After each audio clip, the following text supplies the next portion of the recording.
episode as a kind of natural disaster beyond their control. One of them called his teammates a bunch of whiners and explained that the reason Fitz was in such trouble was that a lot of the parents are big money donors. I grew curious enough to fly down to New Orleans to see the headmaster. The Isidore Newman School is the sort of small, wealthy private school that every mid-sized American city has at least two of, one of them called Country Day. Most of the 70 or so kids in my class came from families that were affluent by local standards. I'm not sure how many of us thought we'd hit a triple, but quite a few had been born on third base. The school's most striking trait was that it was founded in 1903 as a manual training school for Jewish orphans. About half of my classmates were Jewish, but I didn't know any orphans. In any case, the current headmaster's name was Scott McLeod, and, he said, the school he'd taken charge of in 1993 was different from the school I'd graduated from in 1978. The parents' willingness to intercede on the kid's behalf, to take the kid's side, to protect the kid in a not healthy way, there's much more of that each year, he said.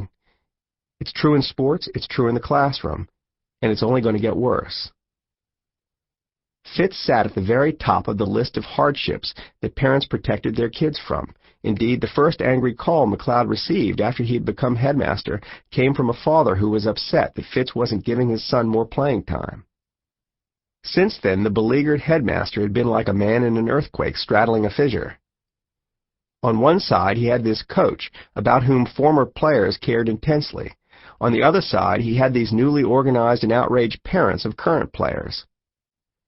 When I asked him why he didn't simply ignore the parents, he said, quickly, that he couldn't do that. The parents were his customers. They pay a hefty tuition, he said. That entitles them to a say. But when I asked him if he'd ever thought about firing Coach Fitz, he had to think hard about it. The parents want so much for their kids to have success as they define it, he said. They want them to get into the best schools and to go on to the best jobs. And so if they see their kid fail, if he's only on the JV or the coach is yelling at him, somehow the school is responsible for that. And while he didn't see how he could ever fire a legend, he did see how he could change him. Several times in his tenure he had done something his predecessors never had done, summon Fitz to his office and insist that he modify his behavior. And to his credit, the headmaster said, he did that. Obviously, whatever Fitz had done to modify his behavior hadn't satisfied his critics. But then, from where he had started, he had a long way to go. When we first laid eyes on him, we had no idea who he was, except that he played in the Oakland A's farm system and was spending his off-season, for reasons we couldn't fathom, coaching 8th grade basketball. We were in the 7th grade, and so, theoretically, indifferent to his existence. But the outdoor court on which we 7th graders practiced was just an oak tree apart from the 8th grade's court. And within days of this new coach's arrival, we found ourselves riveted by his performance.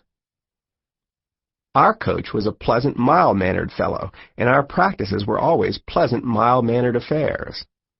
The 8th grade's practices were something else. A 6'4", 220-pound minor league catcher with the face of a street fighter, hollering at the top of his lungs for 3 straight hours. Often as not, the 8th graders had done something to offend their new coach's sensibilities, and he'd have them running wind sprints until they doubled over. When finally they collapsed, unable to run another step, he'd pull from his back pocket the collected works of Bobby Knight and begin reading aloud. This was new. We didn't know what to make of it. Sean put it best. Sean was Sean Toohey, our best player, and therefore our authority on pretty much everything. That year, he'd lead us to a 32-0 record. A few years later, he'd lead our high school to a pair of Louisiana State championships. And a few years after that, he'd take Ole Miss to its first ever SEC basketball title. He'd set the SEC record for career assists, he still holds it, and get himself drafted by the New Jersey Nets. Not bad for a skinny 6-foot white kid in a game yet to establish a three-point line. Sean Toohey had fight in him enough for 3. But one afternoon, during 7th grade basketball practice, Sean looked over at this bizarre parallel universe being created on the next court by this large, ferocious man and said, "Oh God, please don't ever let me get to the 8th grade." As it turned out, 8th grade was inevitable, though by the time we got to it, Fitz had moved on to coach the high school. My own experience of him began the summer after my freshman year, after he quit the Oakland A's farm system and became the Newman baseball and basketball coach. I was 14, could pass for 12, and of no obvious athletic use. It was the last night of the season. We were tied for first place with our opponents. The stands were packed. Sean Toohey was on the mound. It was the bottom of the last inning, and we were up 2-1. These things you don't forget. There was only one out, and the other team put runners on first and third, but from my comfortable seat on the bench, it was hard to get too worked up about it. The Luna moths jitterbugged in the stadium lights. The small children frolicked on the other side of the chain-link fence, waiting for foul balls. And there was no reason to believe this night would turn out any different from the others. The first rule of New Orleans life was that, whatever game he happened to be playing, Sean Toohey won it. Then Fitz made his second trip of the inning to the pitcher's mound, and all hell broke loose in the stands. Their fans started hollering at the umps. It was illegal to visit the mound twice in one inning. The umpires, wary as ever of being caught listening to fans, were clearly inclined to overlook the whole matter. But before they could, a famous New Orleans high school baseball coach, who carried a rule book on his person, waddled out from the stands onto the field and stopped the game. Him the umps had to listen to. Sean Toohey had to be yanked. Out of one side of his mouth, Fitz tore into the high school coach with the rule book, who scurried rat-like back to the safety of his seat. Out of the other, he shouted at me to warm up. The ballpark was already in an uproar, but the sight of me, I resembled a scoop of vanilla ice cream with 4 pickup sticks jutting out from it, sent their side into spasms of delight.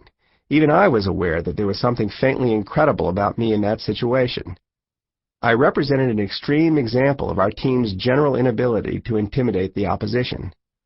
The other team's dugout needed a shave. Ours needed, at most, a bath. Some unwritten rule in male adolescence dictates that the lower your parents' tax bracket, the sooner you acquire facial hair. As I walked out to the mound, their hairy, well-muscled players danced jigs in their dugout. Their coaches high-fived.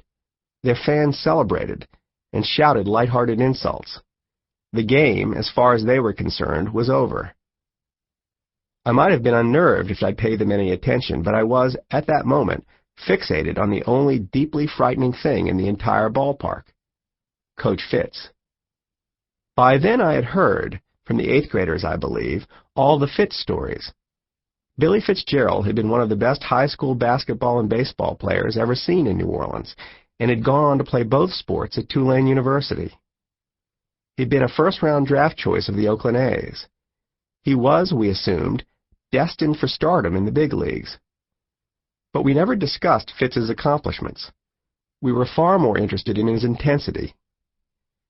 In high school, when his team lost, Fitz had refused to board the bus.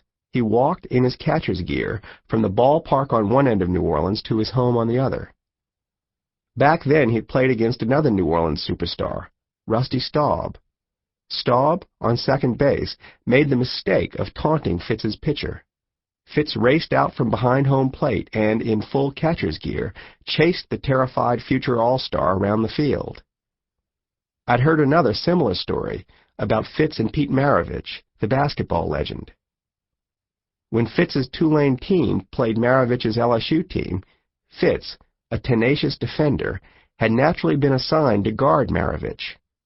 Pistol Pete had rung him up for 66 points, but before he'd finished, he too had made the mistake of taunting Fitz. It was, as the 8th graders put it, a 2-hit fight. Fitz hit Pistol Pete, and Pistol Pete hit the floor. But it got better. Maravich's father, Press, happened to be the LSU basketball coach. When he saw Fitz deck his son, he had run out and jumped on the pile. Fitz had made the cover of Sports Illustrated, with Pete in a headlock and Press on his back. And now he was standing on the pitcher's mound, erupting with a Vesuvian fury, waiting for me to arrive. When I did, he handed me the ball and